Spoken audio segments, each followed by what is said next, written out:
전라북도의 투자 유치가 뒷걸음치고 있어 경제에 시너지 효과를 거두지 못하고 있습니다. 특히 소기업 위주로 유치 전략을 펴고 있어 효율성 문제도 제기되고 있습니다. 유룡 기자의 보도입니다. 지난달 김제 지평선 산업단지에 문을 연 자동차 부품업체. 230억 원을 투자해 경주에 있는 공장을 김제로 옮겼습니다. 서해안 시대가 도래하게 될 텐데 김제 지역은 뒤로는 항구를 끼고 있고 앞으로는 국내 자동차 업체도 있고 해서 울산 주변에 비해 절반 이하인 땅값과 편리한 교통, 대중국 수출에 대한 기대감을 전라북도 투자의 이유로 꼽고 있습니다. 하지만 최근 전라북도로 이전 또는 신설하는 기업의 규모가 급격히 줄어들고 있습니다. 투자 금액만 봐서는 예년의 절반 수준입니다. 유치기업은 연간 100개를 넘겨 비슷하지만 투자금은 2013년 1조 5천억 원에서 8천억 원, 올 상반기에는 3천억 원으로 급감했습니다. 중견기업 유치 부진이 원인인데 전라북도는 제조업체 유치라는 전공법 대신 유치 대상을 소규모 기업으로 돌렸습니다. 10억 원 이상 투자해야 보조금을 주는 기존 제도를 탄소기업과 유턴기업, 정보통신 기술업체는 1억 원만 투자해도 보조금을 주도록 문턱을 대폭 낮췄습니다. 조례를 개정을 했습니다. 전라북도가 추진하고 있는 전략산업과 연관성 있는 기업들을 중점적으로 타겟 기업을 발굴해서 하지만 투자 금액이 수억 대에 그치는 업체들이 지역 경제에 얼마나 기여하겠느냐는 논란과 함께 소기업 유치로 기업 숫자 맞추기에 급급한 것 아니냐는 지적도 제기됩니다. MBC 뉴스 유룡입니다. 전라북도는 새만금 사업이 국책 사업인 만큼 국가가 책임지고 완공할 수 있도록 지속적인 감시 활동과 예산 확보 노력을 기울이겠다고 밝혔습니다. 정부는 최근 민간 투자 유치를 이유로 산업단지 개발에서 농어촌 공사를 배제하고 도시용지와 관광용지 개발도 외자 유치에만 의존하는 한편 수질 문제에도 미온적이어서 사업 의지가 후퇴했다는 지적을 받고 있습니다. 요즘 전주 덕진공원엔 연꽃이 만발해 장관을 이루고 있습니다. 오늘은 비가 내리면서 더욱더 청초한 자태를 뽐냈다고 하는데요. 김하연 기자가 다녀왔습니다. 연못을 가득 메운 푸른 연잎 사이로 연분홍 연꽃송이들이 고개를 내밀었습니다. 큼지막한 잎은 빗방울을 차곡차곡 받아내다 부는 바람에 인해 떨어뜨리고 맙니다. 겹겹이 핀 꽃부터 아직 피지 않은 봉우리까지 4만 제곱미터 연꽃 군락도 자세히 보면 각기 다른 모양입니다. 연꽃 하나하나 그 모양새가 다 다르고 또 색깔도 다르고 진짜 마음이 편안해지는 것 같아요. 연분홍과 초록빛의 묘한 조화는 사람들에게 모처럼만의 여유를 선사합니다. 다른 데서 보는 연꽃이랑은 다르게 좀 분위기 자체도 좀 다른 것 같고 일단은 워낙 크니까. 덕진 연못의 또 다른 명물 연화교. 최근 안전진단에서 D등급이 나와 철거의 기로에 있지만 30년 넘게 자리를 지킨 상징성 때문에 당국은 묘안을 고민하고 있습니다. 전주시는 전문가와 시민 등의 의견을 모아 이달 말쯤 연화교의 철거 여부를 결정할 계획입니다. 덕진공원 연꽃은 이번 주부터 다음 주까지 절정을 이루겠으며 오는 18일과 19일에는 연꽃 축제가 열릴 예정입니다. MBC 뉴스 김하연입니다. 전라북도 지역은 오늘 장마 전선의 영향으로 산발적으로 비가 내리고 있습니다.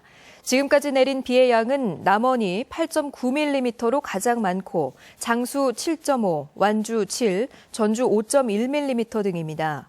이번 비는 모레까지 이어지겠고 10에서 40mm가량이 더 내릴 것으로 전망됩니다. 전라북도를 불안의 소용돌이로 몰아갔던 메르스 사태가 내일부로 종식됩니다.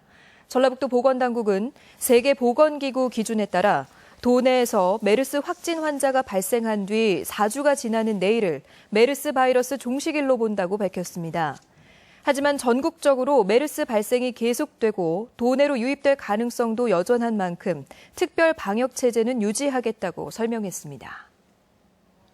그동안 편성되지 않았던 어린이집 누리과정 예산이 포함된 도교육청의 추경안이 오늘 도의회 본회의에 상정됐습니다. 하지만 앞으로도 정부가 예산 부담을 하지 않을 것으로 보여 누리과정을 둘러싼 갈등은 불가피할 전망입니다.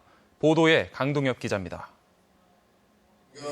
김승환 교육감이 누리과정 추경 예산안을 제출하기 위해 도의회 본회의에 참석했습니다. 예산안을 제안하기에 앞서 교육감은 누리과정 합의 과정에서 소외된 지역 정치권에 대해 사과의 뜻을 나타냈습니다. 의회의 경시의 의식을 드러냈다는 비판을 받았습니다. 저는 이러한 지적과 비판을 겸허히 수용합니다. 송구스럽다는 말씀을 정중히 드립니다. 의회 분위기는 냉랭했습니다. 도의회는 누리과정을 지방채로 과다 편성함으로써 도교육청 채무가 급증했다는 지적과 함께 학교 시설 공사에 대한 행정사무 조사 방침도 밝혔습니다. 받을 것은 다 받고 언론에 기자회견 할 때만이 지방채를 받지 않고 교육청 예산을 절감하겠다는 말씀에 대해서 그 진위가 무엇인지 이 같은 분위기에도 도교육청의 추경안 처리에는 문제가 없어 보입니다. 9개월분의 어린이집 누리과정비 600여억 원이 포함된 데다 지난 회기 때 논란을 겪었던 지방교육세도 의회의 요구대로 편성됐기 때문입니다. 하지만 도교육청으로서는 앞으로가 더욱 문제입니다. 이미 채무가 7천억 원을 넘은 상황에서 지방채를 발행하다 보니 재정 운용에 빨간불이 켜졌습니다. 특히 국회법 개정안이 무산됨으로써 누리과정 문제의 원인인 정부의 시행령을 폐기하는 방안도 어려워졌고 결국 내년에도 같은 상황이 반복될 가능성이 높습니다. MBC 뉴스 강동엽입니다. 익산 미륵사지와 왕궁리 유적의 세계문화유산 등재는 고구려 신라에 이어 한반도 고대 삼국의 유적이 모두 세계유산으로 등재됐다는 의미를 담고 있는데요. 익산시가 후속 대책을 서두르기로 했습니다. 정진호 기자가 보도합니다. 백제무왕의 이루지 못한 꿈을 간직한 국보 제11호 미륵사지 석탑, 그리고 1370년 만에 찬란한 모습을 드러낸 국보급 사리장엄과 유물들. 미륵사지는 백제인의 숨결을 고스란히 담은 우리 문화의 자부심입니다. 국보 제289호 왕궁리 5층 석탑이 있는 왕궁리 유적은 10여 년 전만 해도 황량했던 이곳이 이제는 동아시아 문명 교류사의 한 축을 담당할 중요한 유적으로 발굴되고 있습니다. 이처럼 익산 미륵사지와 왕궁리 유적은 백제 문화로는 처음으로 세계유산에 등재됐다는 점에서 괄목할 만한 의미를 담고 있습니다. 2000년 역사 고도의 새로운 어떤 분기점을 세계적으로 인정을 받는 계기가 됨으로써 익산시는 세계유산 등재로 국내뿐만 아니라 일본을 비롯한 해외 관광객이 급증할 것으로 예상하고 있습니다. 앞으로 실무 추진단을 구성해 발전 방안을 모색하고 특히 국가 예산을 확보하는 데 온 힘을 기울이기로 했습니다. 또 공주 부여와 함께 관광은 물론 전반적인 분야에서 협력 체계를 강화하겠다고 밝혀 그동안 소외됐던 백제 역사 유적 지구에 대한 관심과 기대감이 더욱 높아지고 있습니다. MBC 뉴스 정진호입니다. OCI 군산공장의 화학 사고와 관련해 시의회가 민관 합동조사단을 구성하라고 촉구했습니다. 군산시의회 김성곤 의원은 오늘 시정 질문을 통해 이번 화학물질 누출 사고에 군산시가 사고 정보를 뒤늦게 전달하고 축소에만 골몰하는 등 대응이 총체적인 부실이었다며 민간 합동조사단을 구성해 진상을 밝힐 것을 요구했습니다. 이어서 오늘의 간추린 소식 전해드립니다. 전통시장에서 막걸리를 나눠 먹는 막걸리 유랑단이 내일 전주 남부시장에서 열립니다. 행사에는 추승균 KCC 감독 등이 참석합니다.